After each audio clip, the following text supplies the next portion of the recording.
Today I'm going to talk about the changes that your cervix makes while you are in labor. Even before you know it, your body starts preparing for labor. Your cervix, which is the gateway to the uterus, undergoes a series of changes in preparation for birth. The first of these is its position. Normally the cervix is high and points towards your back. As labor nears, it will move lower down and more forward. When your doctor or midwife does a vaginal exam at their office visits late in the pregnancy, they may say something like, "Your cervix is still quite posterior," meaning it hasn't made this change yet. Next, the cervix softens or ripens. Usually it is quite firm, feeling similar to the tip of your nose. Once it is ripened, it will feel soft, more like your lips. And I bet you all just poked your nose and lips to find out what it felt like. The next two steps, effacement and dilation, happen together.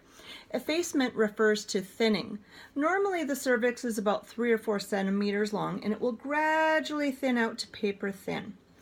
This is usually documented as a percentage, so 50% effaced would indicate it was roughly 2 centimeters long, and 90% effaced means it's almost all gone. In first pregnancies, usually quite a bit of effacement happens before dilation, but in subsequent pregnancies, they more so happen together.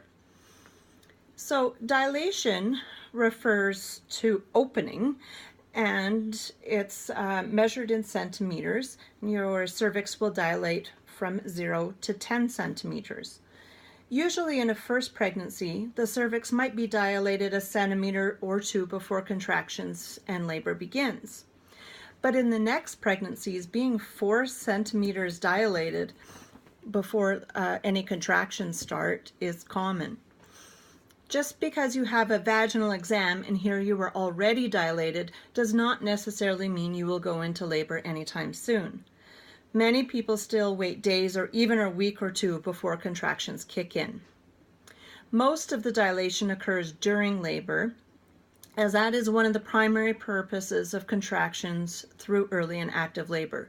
The uterus works to pull the cervix open. Measuring dilation and effacement is subjective, and often different care providers might come up with conflicting numbers. One person's 5 might be someone else's 7. So that's why it's always best to be checked by the same person, as progress will be more accurately noted. It can be really confusing, frustrating, and disappointing to hear one nurse say you're 7 centimeters and then 2 hours later another says that you're only 6. It's quite nice here at the Calgary hospitals that they strive to have the same person check your progress.